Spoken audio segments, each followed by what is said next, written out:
Hey everyone, I am Christie Ellis with Keller Williams Integrity First here with my good friend Bill Paden from Direct Mortgage Loans. How's it going, Bill? Doing great, doing great. How are you, Christy? I'm good. So Bill and I were just chatting about the fun stock market that started off last week and ended, and then today it was like wah, wah, wah, even more. And we wanted to chat a little bit how that all plays into what we do, especially rates and how people see their finances and how that then trickles down to the buyers and the sellers. All right, like this. Okay, so here's the crazy part. We're seeing stocks in the market, and people are like, my 401k, and we're like, don't look at it, and but the rates are coming down. Yeah, So people have more ability to buy, but do they want to when they see their stock portfolio changing? I think that's a fear of anybody when they're looking Okay. at it. Yeah, retirement, in my mind, I don't even look at it. I just put the money in there and They're still like 12, so it's fine. Some of yeah, us are a little bit closer to 13. retirement. But when it comes to rates, volatility in the stock market is normally and is good for rates because people run for shelter into the bond market to protect the money to because bonds more aren't as volatile normally. But yeah, so it's been a great trend. We've had a roller coaster just like the stock market, right? So the volatility in the stock market is very similar to the bond market right now, which is new to the bond market in the last couple of years, but it's trending in the right way. Now there's a potential, I mean, it's whispers, but 5 cuts potentially from the Fed this year now Okay, because wasn't it is like originally like seven, then it was one or two, and then it's then it was none, then now it's one or yeah, two, now it's five. now it's So it just five. depends. There's no clear cut direction from the Fed, but Hmm. overall, because the Fed is doing a sit and wait policy as well, like how is this impacting things overall? But overall, rates are going in the right direction. And what I'm telling anybody that's purchased in the last 3 years should shoot me a call and let's get ready for the refinance. I'm not saying it's right this second, but there's a Well, good is chance. there somebody right now who could refinance? What would somebody's current rate be in order to make sense to refinance right now? Usually, any of the ones that are in the sevens or higher. Sevens or higher. Right Okay. now, it depends if you're doing conventional or FHA, but the couple refinances I have going on right now, you really want a full percent drop. Okay. So Um, about a full percent from what you are currently. exactly. The 0.5% ones, some originators will tell you to do, but if you look at it, the break even isn't quite there. Now, I do have clients that I will do refinance with a little bit less than a percent drop, but that's usually because they need it. They need that payment drop, $300, $400. But it's important that you're set up and ready for when it happens. Because with this volatile market, there's going to be great days. There's going to be not so great days. And you have to have your file ready to move forward to lock because you got to catch up on the downswing. So what about people who own like secondary homes or investment properties? Same, are we looking at is it a good refi time for them potentially? Is there any new product out there that can help people who own, because the rates for those folks are usually slightly higher than Yeah. if you own a secondary home or you have an investment property, is it worth looking at now too to refinance possibly? Or is it harder to refinance? What's the situation with those types of properties? It's the same guidelines. Okay. So it's not necessarily harder. It just depends how you qualify for the debt to income or qualify for the program. A lot of investors did DSCR loans that because they filed their Explain what a taxes. DSCR loan is to folks who may not know.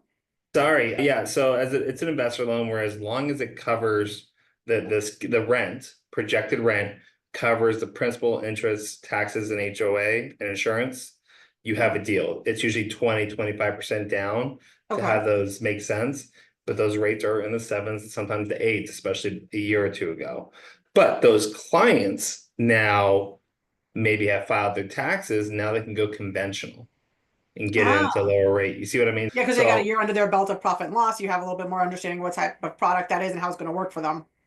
exactly, and a Okay. lot of those investor loans are self-employed borrowers as well. So Mhm. it's that time of year to file, and they might be able to then go in conventional world and save them a lot more money. So that's also looking at. I had a client that did a new build that I talked to last Thursday, and he was in an adjustable arm. Wow. It's been a long time since I've seen one of those.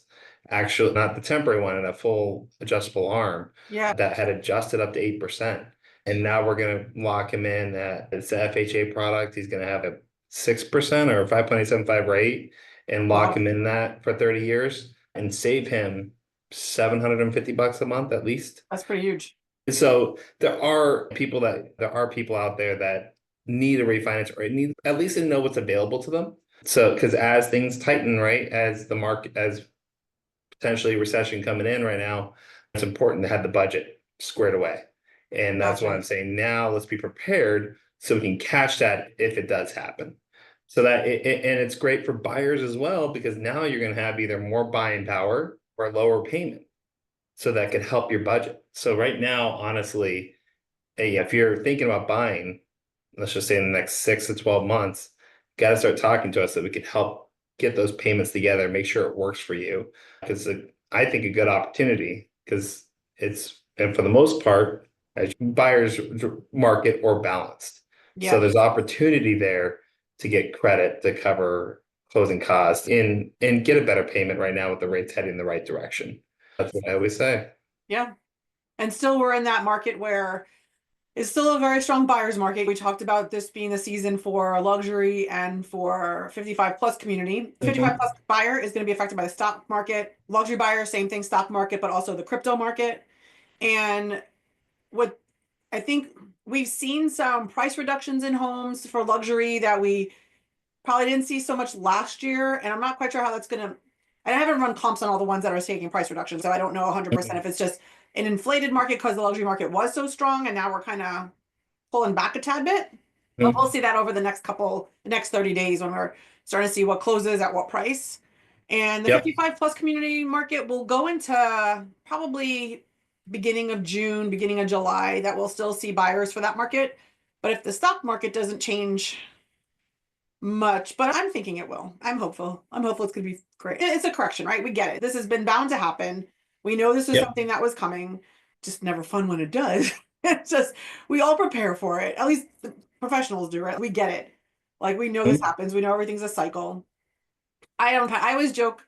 I love, or not joke. I like to use this analogy. Think of me like a flight attendant, right? As a realtor, flight attendants they serve you beverages. They make sure you're comfy. They make sure everything's. But their big job is safety, right? If something's to happen to that plane, they're going to be the ones that are going to be your first point of contact. You're going to look at them.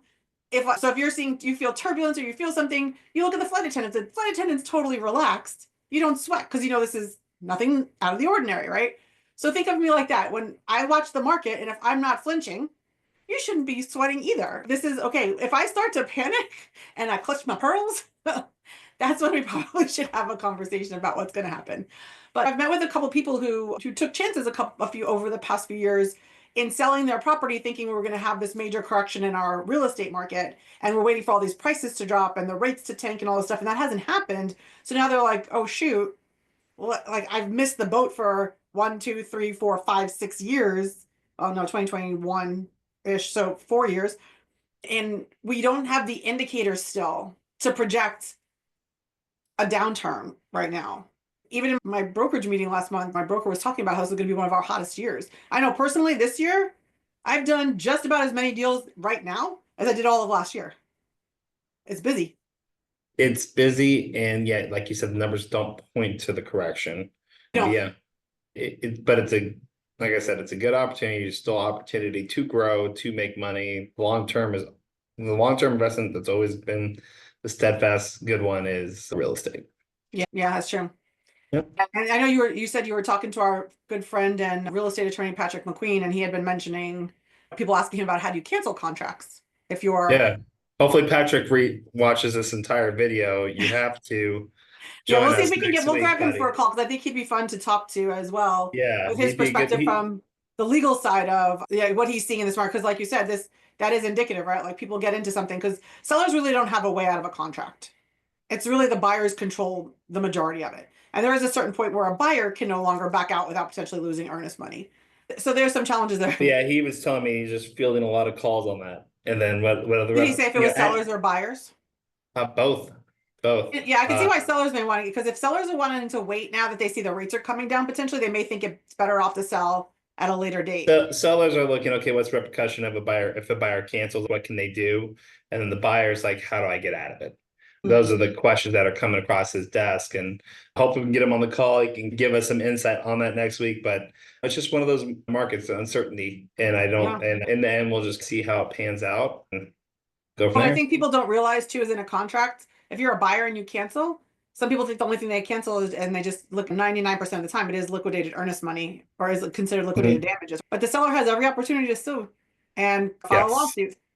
Because especially if there's a loss of like them backing out and it's created a situation where they may lose money on the sale now. If it's outside the parameters of the contingencies, Mhm. there's an opportunity for that. Yep. And as a realtor, we have to be careful about advising our clients about just canceling and taking earnest money because we've seen that happen when a lawsuit could have been in place. So realtors have to watch themselves too. We can't advise to take earnest money if it gets canceled because there actually can be a lawsuit. So maybe I'll see if I can grab Patrick for one of these calls and we can That'd be have that full great. conversation. 100%. Yeah. Then people rely on us to do a denial letter. I'm like, we got to have a reason for a denial Yeah, letter. you're not allowed to just deny, just to Yeah, I deny. can't just deny the deny. Yeah, That was something we talked about too. So hopefully we can get them on here and we get some good conversations with that. wonderful. Cool. All right. Well, thank you, Bill. I appreciate you being here again this week, and we'll see you next week. See you next week.